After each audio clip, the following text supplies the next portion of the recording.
5 semanas en globo de Julio Verne. Capítulo 15.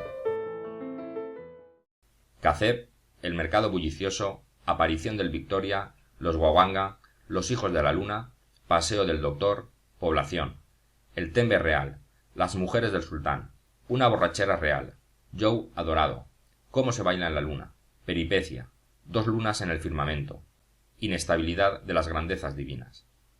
Hablando con propiedad, Cazé, punto importante del África Central, no es una ciudad. A decir verdad, en el interior no hay ciudades. Cazé no es más que un conjunto de 6 vastas excavaciones, repleto de barracas y chozas con patios y huertecillos cuidadosamente cultivados. Allí crecen cebollas, patatas, berenjenas, calabazas y setas de un sabor delicioso.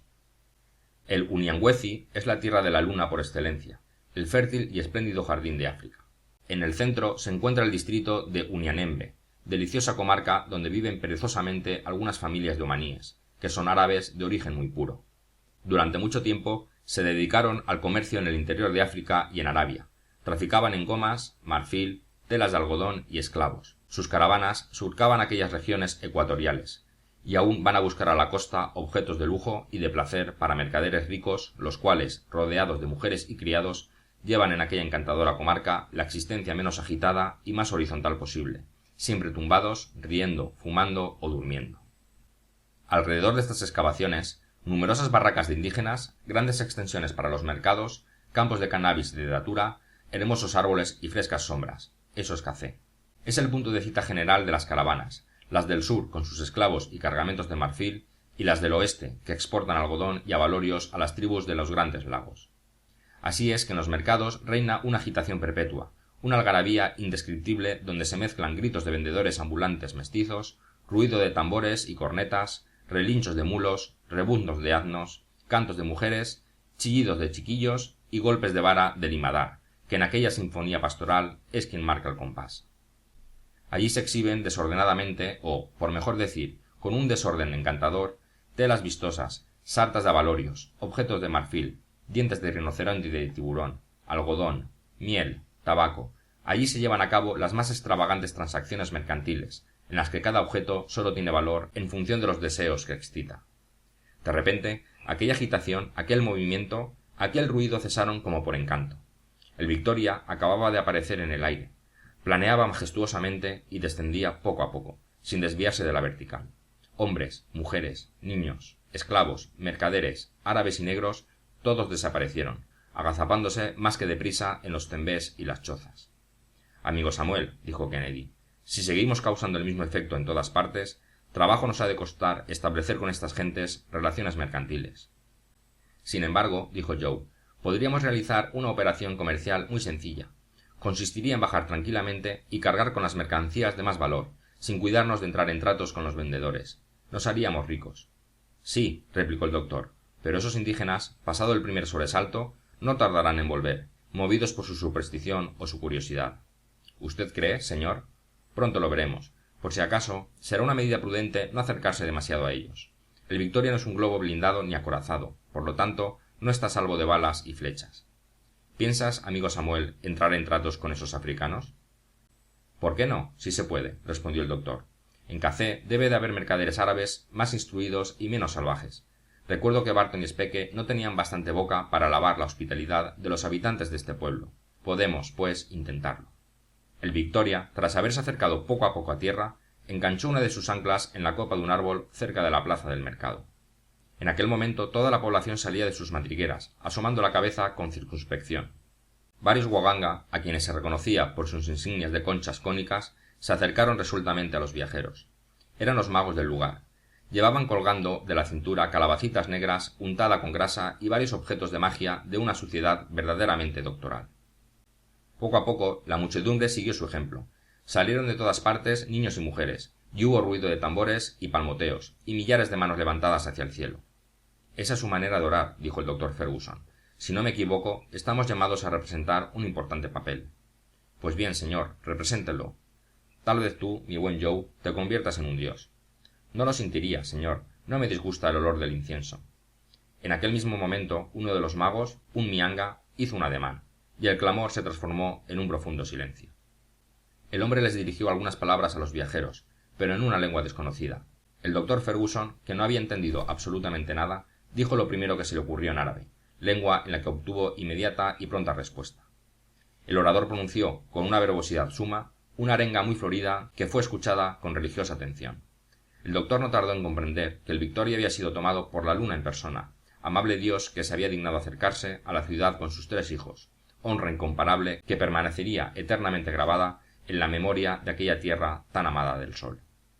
El doctor respondió con gran dignidad que la luna realizaba cada 1000 años una gira por todas las provincias para que sus adoradores la viesen más de cerca, y le suplicó que le diesen a conocer sus necesidades y deseos sin miedo de abusar de su divina presencia.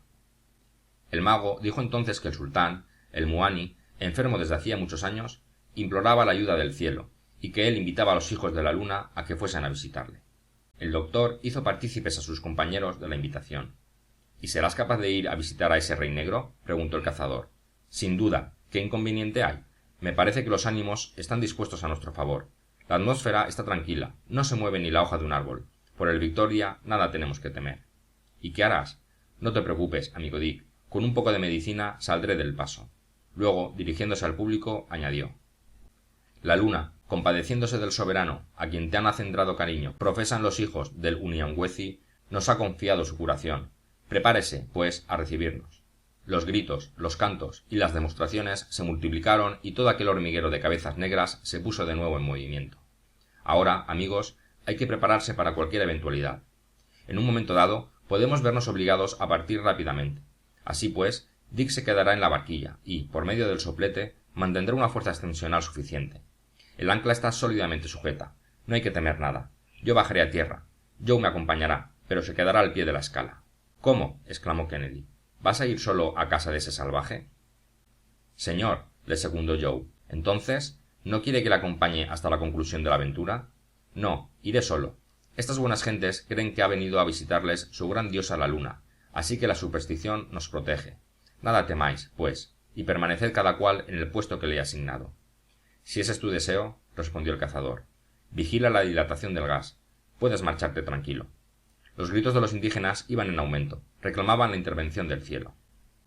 Escuche, dijo Joe, percibo una actitud un tanto imperiosa hacia la bondadosa luna y sus divinos hijos. El doctor, provisto de su botiquín de viaje, bajó a tierra precedido de Joe. Este, grave y digno como exigían las circunstancias, se sentó junto a la escala con las piernas cruzadas a la usanza árabe, y parte de la multitud formó un círculo respetuoso a su alrededor. Entretanto, el doctor Ferguson, conducido al son de numerosos instrumentos y escoltado por un grupo que ejecutaba danzas religiosas, marchó lentamente hacia el Tember Real, situado en las afueras de la ciudad. Eran las 3, y el sol, haciéndose sin duda cargo de la solemnidad del acto, resplandecía. El doctor andaba con dignidad. Los Wawanga lo rodeaban y contenían a la multitud que se agolpaba a su paso. Al poco se unió a la comitiva el hijo natural del sultán, un jovencito de buena figura que, según la costumbre del país, era el único heredero de los bienes paternos, con exclusión de los hijos legítimos. El príncipe se prosternó reverentemente ante el hijo de la luna, el cual, con un ademán solemne, le hizo levantarse. Después de 3/4 de hora de marcha por senderos sombríos, entre el lujo de una vegetación tropical, la entusiasmada procesión llegó al palacio del sultán, una especie de edificio cuadrado, llamado Itintenia, situado en la ladera de una colina. El techo de bálago, apoyado en postes de madera que querían parecer esculpidos, formaba como un alero. Adornaban las paredes largas líneas de arcilla rojiza que intentaban reproducir figuras de hombres y de serpientes, pareciéndose más al natural éstas que aquellos. No había ventanas, sólo una puerta de muy poca consideración. Sin embargo, el aire circulaba interiormente con la mayor libertad, gracias a la abertura que dejaba la techumbre al no descansar directamente sobre las paredes del edificio. El doctor Ferguson fue recibido con grandes honores por los guardias y los favoritos, pertenecientes a la hermosa raza de los Wanyamwezi, tipo puro de las poblaciones de África Central. Eran hombres fuertes y robustos, sanos y bien formados.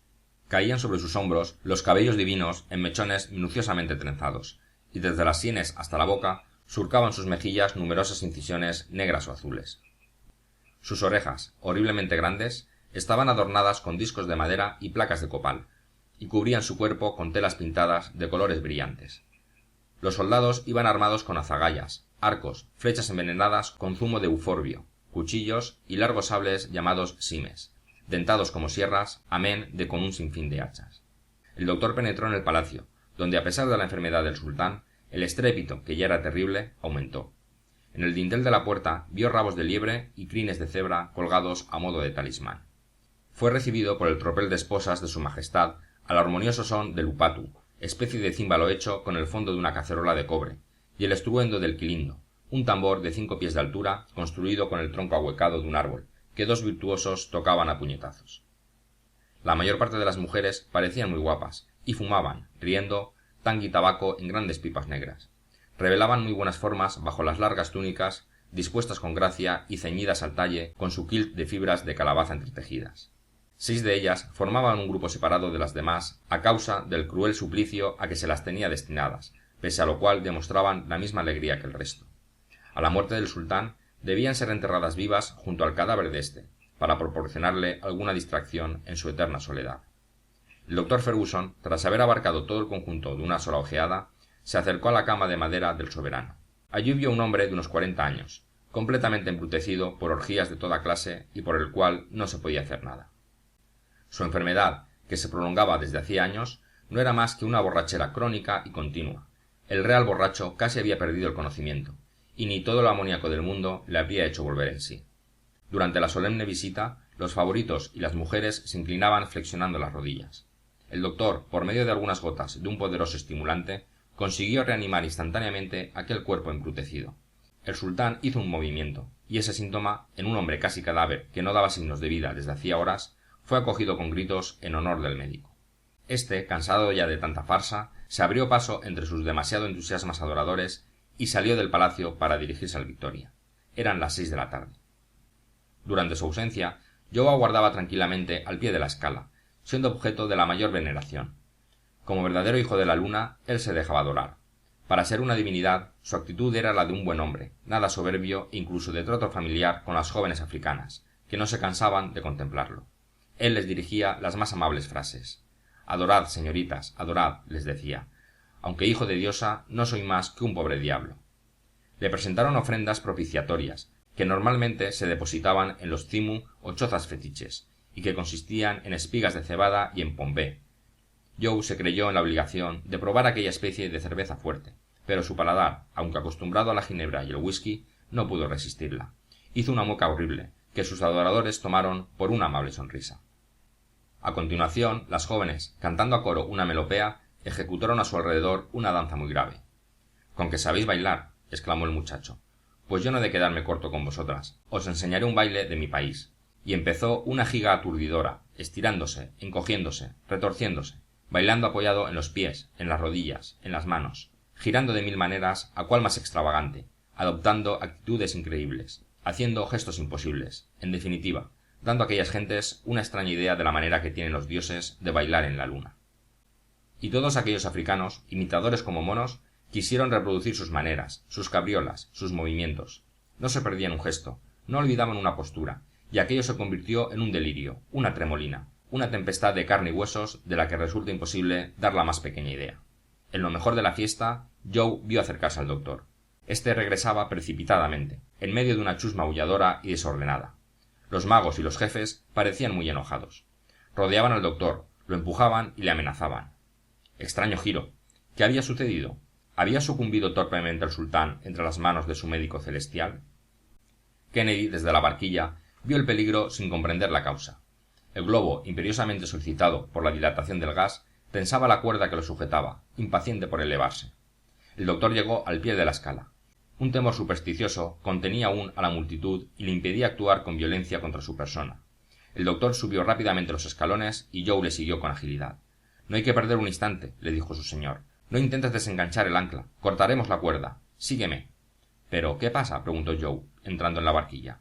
«¿Qué ha sucedido?», dijo Kennedy con la carabina en la mano. «Mirad», respondió el doctor, señalando el horizonte. «¿Y bien?», preguntó el cazador. «¿Y bien? La luna». La luna, en efecto, roja y espléndida, destacaba como un globo de fuego sobre un fondo azul. Era ella y el Victoria. O había 2 lunas, o los extranjeros eran unos impostores, unos intrigantes, unos falsos dioses. Tales habían sido las reflexiones naturales de la muchedumbre. De ahí el giro que habían dado los acontecimientos. Joe soltó una carcajada.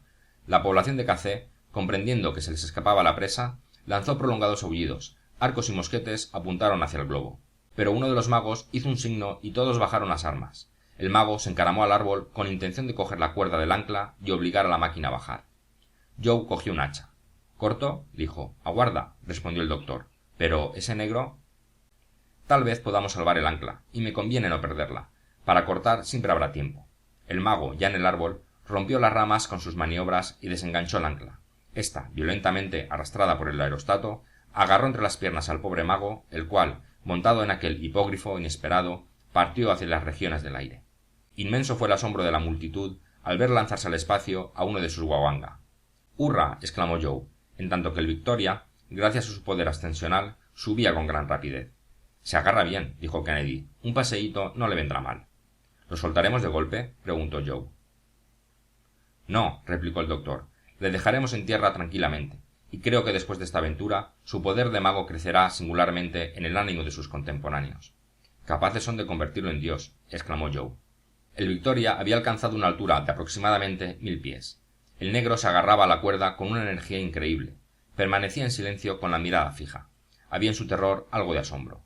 Un ligero viento del oeste empujaba el globo más allá de la ciudad. Media hora después, el doctor, viendo el país desierto, moderó la llama del soplete y se acercó a tierra. Al llegar a 20 pies de ella, el negro tomó rápidamente la iniciativa, soltó la cuerda, cayó de pie y echó a correr hacia Cacé, mientras el Victoria, súbitamente libre de aquel lastre, subía otra vez a gran altura. Fin del capítulo 15.